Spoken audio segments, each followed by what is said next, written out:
Hey, bonjour tout le monde, j'espère que vous allez merveilleusement bien aujourd'hui. Est-ce qu'il est important d'avoir ou de faire participer le personnel de vente à des meetings, à des réunions de vente, soit hebdomadaires aux 2 semaines, au mois ou bien aux 2 mois? Alors, pour ceux qui d'entre vous n'ont pas l'habitude de faire des réunions de vente, eh bien, je vais vous montrer qu'est-ce qu'on devrait intégrer dans l'ordre du jour d'une réunion pour la rendre interactive et intéressante aux yeux de tous ceux qui vont y assister. Alors, je me nomme Simon Pierre, je suis formateur et coach expert en stratégie de vente et en négociation. Et je suis également le fondateur du bootcamp Ta réussite programmée. Vous savez, j'ai été pendant 25 ans actif, très actif sur le terrain à tous les jours comme représentant vendeur. Et je peux vous dire que les entreprises dans lesquelles il y avait régulièrement, hebdomadairement, des meetings de vente, par exemple les lundis matins, je peux vous assurer que les jours suivant les meetings de vente, il y avait des records de vente qui s'établissaient à tous les semaines.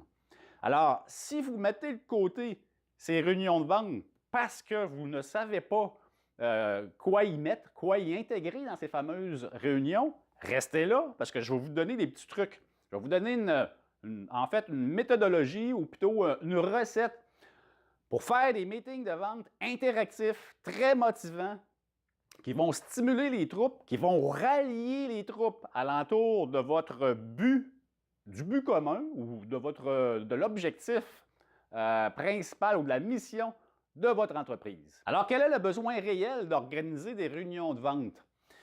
Alors, la réunion est là pour stimuler les troupes, pour motiver les troupes. Elle est là pour rassurer les représentants ou les vendeurs ou les entrepreneurs qui ont certaines difficultés. C'est là pour échanger des trucs. Et c'est là aussi, ce qui est très important, c'est d'être capable d'avoir une vision claire de où on se situe actuellement par rapport aux objectifs qu'on veut rencontrer. Alors, la première chose à mettre dans l'ordre du jour d'une réunion, c'est votre mot de bienvenue. C'est de savoir accueillir les gens qui vont assister à la réunion en leur offrant un café, une bouteille d'eau, et en les invitant à s'asseoir et en échangeant avec eux là, légèrement sur des sujets variés avant de commencer à rentrer dans les détails du meeting de vente. Alors, la deuxième chose qui est importante, c'est de faire l'analyse des résultats de la période précédente, la réunion de vente. Alors, ça a comme objectif d'être en mesure de se positionner actuellement par rapport aux objectifs qu'on a à atteindre. Alors, la troisième chose qu'on met à l'ordre du jour, c'est de faire l'analyse des écarts face aux objectifs.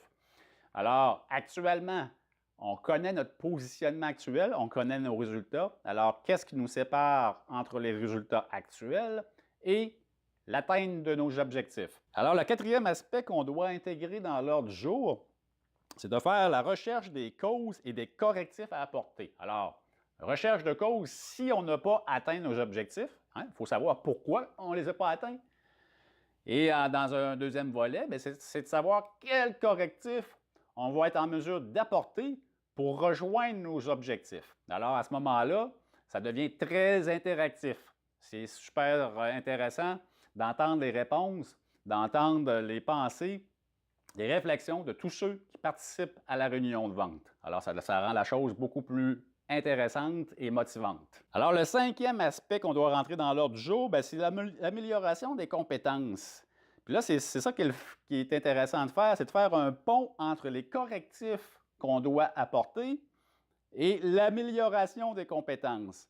Et à ce moment-là, on peut faire des jeux de rôle pour être en mesure de se pratiquer, de s'entraîner à apporter des fameux correctifs, à apporter d'autres manières de faire, à apporter des idées qu'on peut intégrer dans ces présentations, dans ces stratégies de vente pour être en mesure d'augmenter nos performances, d'augmenter nos closings. Alors, le sixième aspect que vous devez intégrer dans l'ordre du jour qui va fermer la boucle de notre meeting, c'est les objectifs et les plans d'action de la semaine.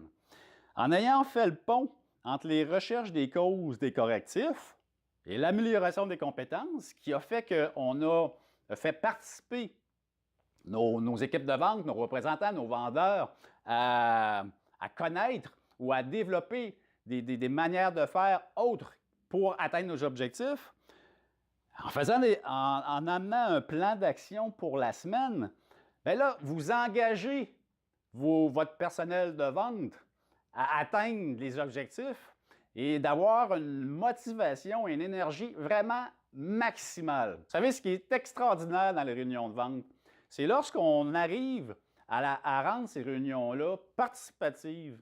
On réussit à faire participer les gens qui assistent lorsqu'on leur donne la chance de nous donner leur idée.